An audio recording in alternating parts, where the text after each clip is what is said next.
കൊടുക്കുന്നത്, രോഗികൾക്ക് സ്വതക്കാ ചെയ്യുന്നത് എല്ലാം അല്ലാഹു സ്വീകരിക്കാൻ വേണ്ടിയിട്ടല്ലേ? മക്കത്തുൽ മുക്കറമയുടെ ലൈബ്രറിക്കകത്ത് പുസ്തകം വാങ്ങി കൊടുക്കുന്നത്, അലമാര വാങ്ങി കൊടുക്കുന്നത്, അതിൻ്റെ അകത്തുള്ള പുസ്തകങ്ങൾ മാസത്തിൽ ഒരു പ്രാവശ്യം വേളാവൂർ ജുമുഅത്ത് പള്ളിയുടെ പരിസരത്തുള്ള മുസ്ലിം ഭവനങ്ങളിലേക്ക് കൊണ്ടുകൊടുത്തിട്ട് വായനയിലേക്ക് ആ പ്രിയപ്പെട്ട സഹോദരങ്ങളെ കൊണ്ടുവരാ മനസ്സ് കാണിക്കുന്നത് എല്ലാം അല്ല സ്വീകരിക്കാൻ വേണ്ടിയിട്ടാ. പഠിച്ചോ സ്വീകരിക്കണ്ടെന്ന് പറഞ്ഞുകൊണ്ട് ഒരു സ്വതക്ക പോലും നിങ്ങളെ ചെയ്യാറില്ല. അല്ലാഹു എല്ലാം സ്വീകരിക്കുമോ ചെറുപ്പക്കാരാ? അല്ലാഹു എല്ലാം സ്വീകരിക്കുമോ പെങ്ങളെ? നൗഷാദ് ബാക്കവിയുടെ അമലുകൾ മുഴുവനും പൊളിഞ്ഞു പോകുന്ന ഒരു കാര്യം ഞാൻ പറഞ്ഞു തരട്ടെ. എത്രയോ ആൾക്കാർ പറയാറുണ്ട് നൗഷാദ് ബാക്കവിക്ക് ഒരു ദിവസത്തെ റേറ്റ് 1 ലക്ഷം രൂപയാ. AC റൂമിലേ കിടക്കോളൂ, ഫ്ലൈറ്റിലെ പറന്നിറങ്ങോളൂ. എന്തൊക്കെ അപാകതകൾ, അസൂയ മൂത്ത് ആസനം താങ്ങി ആദർശത്തെ മറന്നുകൊണ്ട് ജീവിക്കുന്ന വിവരം കെട്ടവര് പറന്നു പരത്തിയാൽ അല്ലാഹുവിന്റെ ദീൻ പറഞ്ഞിട്ട് വിലപേശിയിട്ട് കാശ് വാങ്ങാനുള്ള ഗതികേട് നിങ്ങളുടെ പരിസരവാസിയായ നൗഷാദ് ബാക്കവിക്ക് അല്ലാഹു ഇന്ന് വരെ തന്നിട്ടില്ല പ്രിയപ്പെട്ട ചെറുപ്പക്കാരാ.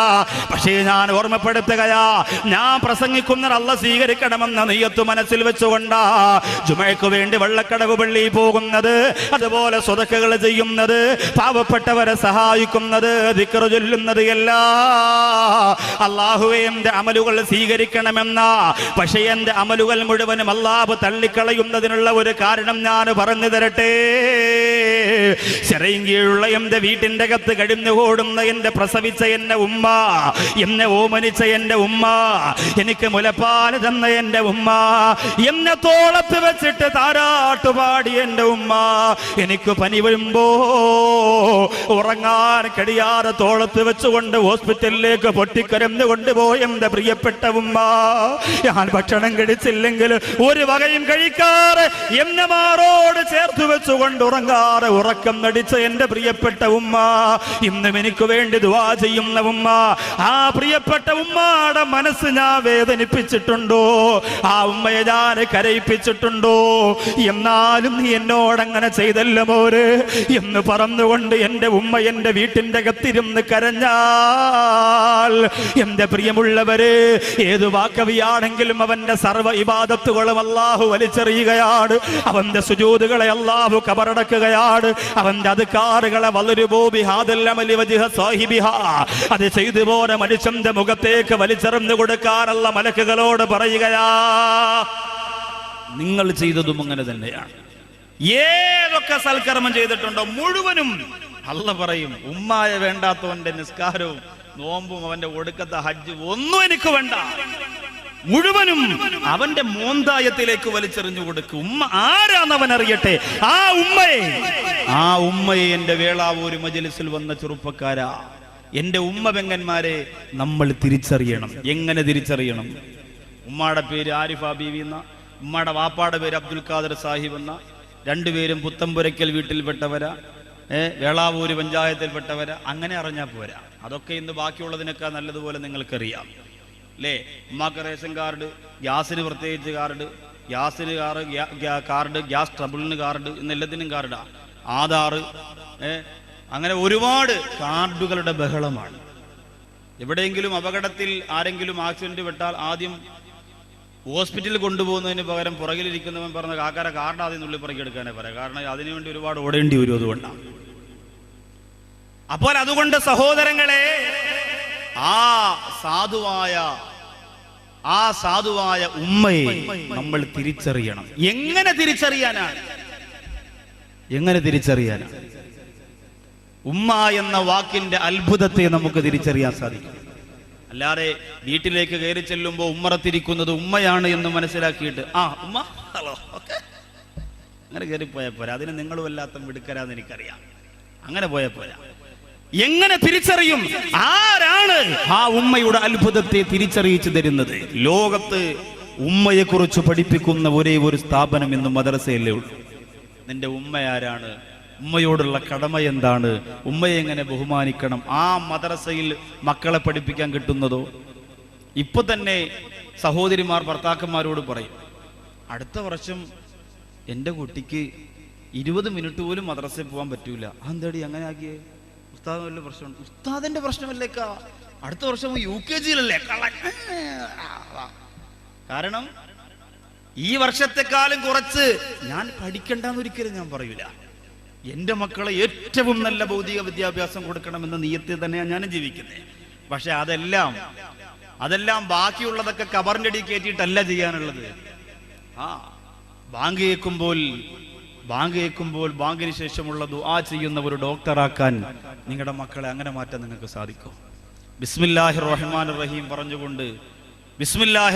റഹീം പറഞ്ഞുകൊണ്ട് ഓപ്പറേഷൻ തിയേറ്ററിന്റെ അകത്തേക്ക് കാലെടുത്ത് വെക്കുന്ന, കത്തിയെടുത്ത് ശരീരത്ത് വെക്കുന്ന ഒരു ഡോക്ടറാക്കാൻ, സത്യം മാത്രം പറയുന്ന ഒരു വക്കീലാക്കാൻ, നിയമത്തെ വളച്ചൊടിക്കാത്ത ഒരു പോലീസുകാരനാക്കാൻ, മിലിറ്ററി കുടിക്കാൻ വേണ്ടി മാത്രമാകാത്ത ഒരു പട്ടാളക്കാരനാക്കാൻ, അല്ലേ? അങ്ങനെ ഒരുപാട് കാര്യങ്ങളുണ്ട്. അവിടെയൊക്കെ അള്ളാഹു പടച്ച തമ്പുരാനെ മുൻനിർത്തിയിട്ട് സർവ്വ ജോലികൾ നമുക്ക് ചെയ്യാം. അള്ളാഹുവിനെ ഭയന്നുകൊണ്ട് വിദ്യാഭ്യാസ മേഖലകളിൽ ഈ സമുദായം ഇതുവരെ വന്നത് പോരാ. 100 ഇരട്ടി ആവേശത്തോടെ തിരിച്ചു വരണമെന്ന് ആണയിട്ട് തന്നെ ഞാൻ പറയുകയാണ്. പക്ഷേ അത് മദ്രസയെ 10 മിനിറ്റ് ആക്കിയിട്ട് പോരാ. അതിന് നമുക്കൊരു പരിഹാരം കാണാൻ സാധിക്കണം. അലിഫ് എന്ന് എഴുതിയിട്ട് അബുൻ എന്ന് പഠിപ്പിച്ചു കൊടുക്കുന്നു ഉസ്താദ്. അടുത്ത പാഠത്തിൽ ഉമ്മുൻ എന്ന് പഠിപ്പിച്ചു കൊടുക്കുന്നു ഉസ്താദ്. എന്നിട്ട് പറയും ഉമ്മുൻ എന്ന് പറഞ്ഞാൽ ആരാ മക്കളെ? ഇപ്പൊ മക്കള് മുമ്പ് ഇരുന്ന് നഖമൊക്കെ കടിച്ചിട്ട് പറയും അത് മമ്മിയാണ്. ഇന്ന് പിന്നെ ഉമ്മ എന്ന് വിളിപ്പിക്കുന്ന ഒരു ശൈലിയോട് പോലും നിങ്ങൾക്ക് വെറുപ്പാണ്. ഇച്ചിരി കാശൊക്കെ ഉണ്ടായി പോയാൽ മക്കൾ ഉമ്മായെ വിളിക്കണം എന്ന് ഉമ്മ പഠിപ്പിച്ചു കൊടുക്കുന്ന മക്കളെ ഉമ്മാന്ന് വിളിക്കരുത്, നാണക്കേടാ. എല്ലാ കൂതറകളും ഉമ്മാന്ന് തന്നെ വിളിക്കാം. അത് മാറ്റിയിട്ട് ഉമ്മി, അതുപോലെ അബി, ഉമ്മി, ഉപ്പി. അതൊരു സ്റ്റൈലല്ലേ? ആരെങ്കിലും വന്ന് വീട്ടിൽ ബെല്ലടിക്കുമ്പോ വാതിൽ വന്നിട്ട് ഉമ്മി ഇവിടെ ഇല്ല, ഉപ്പി ഇല്ല. അതുപോലെ വേറെ കുറെ സ്റ്റൈൽ, അങ്ങനത്തെ സ്റ്റൈലും പദങ്ങളുണ്ട്. ഉമ്മ എന്ന വാക്കിന് പകരം വെക്കാൻ വെല്ലുവിളിക്കുകയാണ്. ഒരു വാക്ക് നിങ്ങൾക്ക് ലോകത്ത് കൊണ്ടുവരാൻ പറ്റുമോ? കഴിയില്ല. ആ വിളിക്കൊരു സുഖമാണ്, ആ വിളിക്കൊരാനന്ദമാണ്. അത് പഠിപ്പിച്ചു തരുന്ന മദ്രസയോട് നമുക്ക് വെറുപ്പാണ്. നമ്മുടെ മക്കൾ 3-ാം ക്ലാസ് കഴിഞ്ഞാൽ ഒരു അത്ഭുതമാണ്, 4-ാം ക്ലാസ് കഴിഞ്ഞാൽ ഒരു അത്ഭുതമാണ്. ഉമ്മയെ കുറിച്ച് പഠിപ്പിക്കുന്ന സ്ഥാപനത്തിൽ നിന്ന് മക്കളെ വലിച്ചഴച്ചു കൊണ്ടുപോയിട്ട് അമ്മായിയമ്മ കാണിച്ചാൽ ഉമ്മയുടെ സ്നേഹം നിന്റെ മക്കൾ പഠിക്കൂല. ഇന്ന് അമ്മായിയും മരുമക്കളും റിയാലിറ്റി ഷോ നടത്തുകയാണ്. അമ്മായി വിളിക്കുന്ന ഏറ്റവും വലിയ ചീത്തയ്ക്ക് ജഡ്ജസിന്റെ 50 മാർക്ക്, മരുമോടതിൽ കുറച്ചേ വിളിക്കുള്ളെങ്കിൽ മരുമോക്ക് 15 മാർക്ക് കുറച്ചേ കൊടുക്കുള്ളൂ. നല്ല ചീത്ത വിളിക്ക് ട്രോഫി കൊടുക്കുന്ന കാലം. അമ്മ എന്ന സീരിയൽ നിന്റെ പ്രിയപ്പെട്ട മക്കളെ മടിയിൽ പിടിച്ചിരുത്തിയിട്ട് കാണിച്ചു കൊടുത്താൽ എന്റെ വേളാവൂരുള്ള പെങ്ങളെ, ഉമ്മയെ തിരിച്ചറിയാൻ നിന്റെ പ്രിയപ്പെട്ട മക്കൾക്ക് സാധ്യമല്ല. അങ്ങനെ സാധിക്കുമായിരുന്നു എങ്കിൽ കേരളത്തിലെ ഒരു പത്മശ്രീ നേടിയ ഒരു സിനിമാ നടൻ, നല്ല ഘനഗാംഭീര്യമുള്ള ശബ്ദത്തിന്റെ ഉടമയായ ഒരു സിനിമാ നടൻ, ചില അഭിമുഖങ്ങളിലൊക്കെ മാതാവിനെ കുറിച്ച് നിറകണ്ണുകളോടെ പറയാറുള്ള ആ സിനിമാ നടൻ കിംസ് ഹോസ്പിറ്റലിന്റെ അകത്തടത്ത് കിടന്ന് ഈ അടുത്ത സമയത്ത് മരണപ്പെടുകയുണ്ടായി. ഇപ്പൊ പരസ്പരം നിങ്ങൾ മനസ്സിലായിരുന്നു മറ്റേ അതൊക്കെ നമുക്ക് നല്ല അറിവാണ്. ആ സിനിമാ നടൻ 25 കൊല്ലങ്ങളോളം തന്റെ മാതാവിനോട് പിണങ്ങിക്കഴിയുകയായിരുന്നു സഹോദരങ്ങളെ. 25 കൊല്ലങ്ങളോളം മരിക്കുമ്പോഴും ഇണങ്ങിയിട്ടില്ല. സിനിമാ ലോകത്തിന് പറഞ്ഞു കൊടുക്കാൻ പറ്റും. എങ്ങനെ പറഞ്ഞു കൊടുക്കാൻ പറ്റും? പ്രസവിക്കുന്നത് വീഡിയോയിൽ പിടിച്ച് കാശാക്കാൻ നിൽക്കുന്ന സിനിമാ ലോകത്തിന് മാതൃത്വത്തിന്റെ മഹിതത്തിന്റെ മണ്ടയിൽ ചവിട്ടിയിട്ട് നൃത്തം ചെയ്യുന്ന കലിയിളകിപ്പോയ ആ സിനിമ എന്ന് പറയുന്ന കലയ്ക്ക് മാതാവിന്റെ മാധുര്യം പഠിപ്പിച്ചു കൊടുക്കാൻ കഴിയോ? എന്റെ അഭിപ്രായത്തിൽ കഴിയില്ല. ഇതുവരെ കഴിഞ്ഞിട്ടില്ല. അങ്ങനെയാണെങ്കിൽ ആറ്റം ബോംബും ഭീരങ്കിയും മിസൈലും ബീജബാങ്കും ഹൃദയവും കരളും പോലും വില കൊടുത്ത് വാങ്ങാൻ കഴിയുന്ന ഈ കാലഘട്ടത്തില് എന്തെല്ലാം കണ്ടുപിടിച്ചു പോയി നമ്മുടെ ശാസ്ത്രലോകം. എന്റെ സഹോദരങ്ങളെ, അവർക്കൊന്ന് പറഞ്ഞു തരാൻ പറ്റോ? മാതാവിന്റെ സ്നേഹത്തെക്കുറിച്ച് അവർക്കൊന്ന് പറഞ്ഞു തരാൻ പറ്റോ? പക്ഷേ അല്ലാഹുവിന്റെ പരിശുദ്ധ ഖുർആൻ നിന്റെ വീട്ടിന്റെ അകത്ത് ആർക്കും വേണ്ടാതെ അടുക്കി വെച്ചിരിക്കുന്ന അല്ലാഹുവിന്റെ ഖുർആനും എടുത്ത് നിവർത്തി നോക്കിയാൽ ആ ഖുർആൻ പറഞ്ഞു തുടങ്ങുന്നുണ്ട് ഉമ്മയെ കുറിച്ച്, ആ ഖുർആൻ പറഞ്ഞു തുടങ്ങുന്നുണ്ട് മാതാവിനെ കുറിച്ച്. വവസ്വൈനൽ ഇൻസാന ബിവാലിദൈഹി ഇഹ്സാനാ ഹമലത് വവഅതുഹു കുർഹാ വവലഅതുഹു കുർഹാ.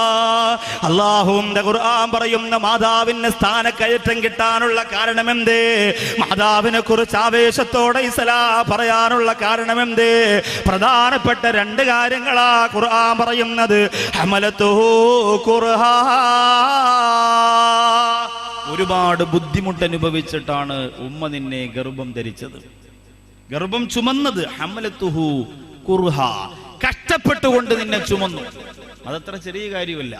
9.5 മാസം അല്ലെങ്കിൽ 10 മാസം നിന്നെ ചുമന്നുകൊണ്ട്, ചിലതൊക്കെ 10 മാസം ആയാലും വെളി വരില്ല. അങ്ങനെ പല രീതിയിലൊക്കെ മരുന്ന് കഴിച്ചിട്ട് നിന്നെ ചുമന്നുകൊണ്ട് നടക്കുന്ന നിന്റെ ഉമ്മ, അതത്ര നിസ്സാര കാര്യവുമല്ല.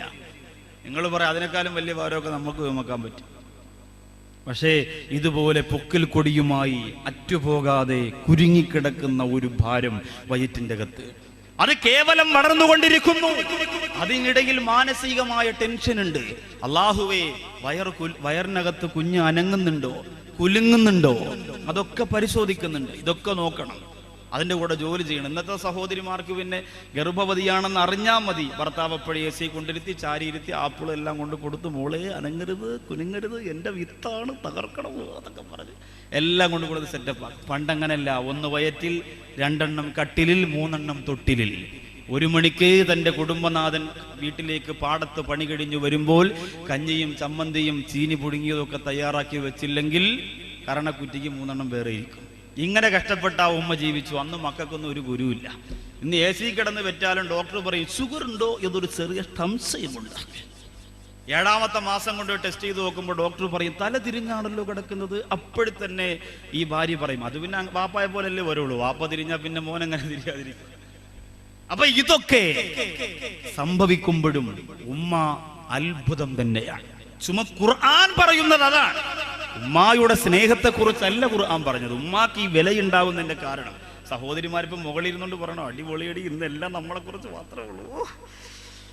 അല്ലാഹുവേ, പ്രസവം നിർത്തണ്ടായിരുന്നു റബ്ബേ. നിർത്തിയവർക്ക് ഖേദമുണ്ടാകും. അത് വല്ലാത്ത സംഭവം. അത് ഹമലതുഹു കുർഹാ, കഷ്ടപ്പാടനുഭവിച്ചുകൊണ്ടാ നീ ചുമന്നുകൊണ്ട് നടന്നത്. പിന്നെയോ അല്ലാഹുവിന്റെ ഖുർആൻ പറയുന്ന വവലഅതുഹു കുർഹാ, അതിലേറെ കഷ്ടപ്പാടനുഭവിച്ചുകൊണ്ടാ നിന്റെ ഉമ്മ നിന്നെ പ്രസവിച്ചതും ചുമന്നതും കഷ്ടപ്പാടാണത്രേ. തഴവ മുഹമ്മദ് കുഞ്ഞു മൗലവി പാടിയ ബൈത്ത് നമുക്കറിയാം. ഗർഭം ചുമന്നത് 10 മാസം തള്ളയാ, പ്രസവിച്ച വേദന തിന്നതും അവർ തന്നെയാ, പാലും കൊടുത്തു വളർത്തലും അവരാണേ, ഈ 3 കാര്യം ഉപ്പയിൽ ഒഴിവാണേ. പകരം വെക്കാനില്ലാത്ത ജോലിയാ ചെറുപ്പക്കാരാ. ഇന്ന് വീട്ടിന്റെ അകത്തിരുന്ന് പുറത്തേക്ക് നിന്റെ ഉമ്മയെ നീ വലിച്ചെറിയാറില്ലേ? ഉമ്മാടെ ഫോൺ കോള് മൊബൈലിലേക്ക് കാണുമ്പോ മുഖം ചുളുക്കിക്കളയുന്ന ചെറുപ്പക്കാരാ. കിളവിയെന്ന് വിളിച്ചുകൊണ്ട് പരിഹരിച്ച് വീട്ടിന്റെ അകത്ത് ജീവച്ചവം പോലെ വീടിന്റെ ഒരു മൂലയ്ക്ക് വലിച്ചെറിയുന്ന നിന്റെ ഉമ്മയുടെ വിലയെന്തെന്നറിയണോ? അബ്ദുല്ലാഹിബ്നു ഉമർ റളിയല്ലാഹു അൻഹു കഅബാലയത്തിന്റെ മുമ്പ് നിൽക്കുമ്പോൾ ഒരു മനുഷ്യൻ വന്ന് കരഞ്ഞുകൊണ്ട് പറയുന്നു, തങ്ങളെ നിങ്ങളെ കണ്ടില്ലേ, ഞാൻ എൻ്റെ ഉമ്മയെയും കൊണ്ട് തവാഫ് ചെയ്യിപ്പിക്കുകയാണ്. അല്ലാഹുവിന്റെ തൗഫീഖ് ഉണ്ടെങ്കിൽ 14-ാം തീയതി എൻ്റെ ഉമ്മാനെയും കൊണ്ട് ഞാൻ പോകുമ്പോ, സഫറുല്ലാഹ് ഉസ്താദിന്റെ ഉമ്മായെയും കൊണ്ട് ബഹുമാനപ്പെട്ടവര് പോകുമ്പോ നമ്മുടെ ഉമ്മാടെ കാലൊന്ന് വേദനിച്ചാൽ ആ കഅബാലയത്തിന്റെ മുറ്റത്ത് വെച്ച് സഹായിക്കേണ്ടത് നമ്മുടെ ബാധ്യതയല്ലേ? ആ ഉമ്മയെ ചുമന്നുകൊണ്ട് നടക്കുകയാണ് ഒരു മനുഷ്യൻ. 7 പ്രാവശ്യം അല്ലാഹുവിന്റെ പരിശുദ്ധ കഅബാലയത്തിന്റെ ചുറ്റും നടന്ന് ഉമ്മാക്ക് നടക്കാൻ കഴിയുന്നില്ല. ഉമ്മാക്ക് വല്ലാത്ത ക്ഷീണമാണ്. അതുകൊണ്ട് ആ ഉമ്മയെ ചുമന്നുകൊണ്ടാ തവാഫ് ചെയ്യിപ്പിച്ചത്. അതെല്ലാം കഴിയുന്ന വിയർപ്പൊഴുക്കിയിട്ട് അബ്ദുല്ലാഹിബ്നു ഉമർ റളിയല്ലാഹു അൻഹുവിന്റെ മുമ്പിലേക്ക് വരികയാ. വന്നിട്ട് പറയുന്നു, തങ്ങളെ എന്റെ ഉമ്മ എന്ന് പറഞ്ഞാൽ എനിക്ക് വല്ലാത്ത ജീവനാണ്. എന്റെ ഉമ്മയുടെ സ്നേഹം വളരെ വിശാലമാണ്. അതുകൊണ്ട് ഉമ്മ എനിക്ക് വേണ്ടി ഒരുപാട് കഷ്ടപ്പാട് അനുഭവിച്ചിട്ടുണ്ട്. ആ കഷ്ടപ്പാടിന് പകരമായി, ഉമ്മ എന്നെ സ്നേഹിക്കുന്നതിന് പകരമായി, ഉമ്മ എനിക്ക് തന്ന ആദരവിന് പകരമായി, ഉമ്മ എനിക്ക് വേണ്ടി ഒരുപാട് വിയർപ്പൊടുക്കിയതിന് പകരമായി ഈ കഅബയുടെ ചുറ്റുഭാഗത്തിന്റെ ഉമ്മയെ ചുമന്നുകൊണ്ട് നടന്നല്ലോ തങ്ങളെ, അതതിന് പകരമാകുമോ എന്ന് ചോദിച്ചപ്പോൾ അബ്ദുല്ലാഹി ഇബ്നു ഉമർ റളിയല്ലാഹു അൻഹു ഉമ്മയുടെ ഭാഗത്ത് നിന്ന് ആ പ്രിയ കൂട്ടുകാരനെ വിളിച്ചുകൊണ്ട് മാറിപ്പോവുകയാണ്. എന്നിട്ട് ആ പൊന്നു കൂട്ടുകാരനോട് പറയുന്നു, എടോ 1000 പ്രാവശ്യം ഉമ്മയെ ചുമന്നുകൊണ്ട് കഅബാലയത്തിന്റെ ചുറ്റും നീ നടന്നു പോയാലും, 1000 പ്രാവശ്യം നിന്റെ ഉമ്മയെ ചുമന്നുകൊണ്ട് കഅബാലയത്തിന്റെ ചുറ്റും നീ നടന്ന് തളർന്ന് വീണുപോയാലും, നിന്നെ പ്രസവിച്ചപ്പോ നിന്റെ ഉമ്മ അനുഭവിച്ച ഒരു സെക്കൻഡ് വേദനയ്ക്ക് പകരമാവില്ല എന്ന് അബ്ദുല്ലാഹി ഇബ്നു ഉമർ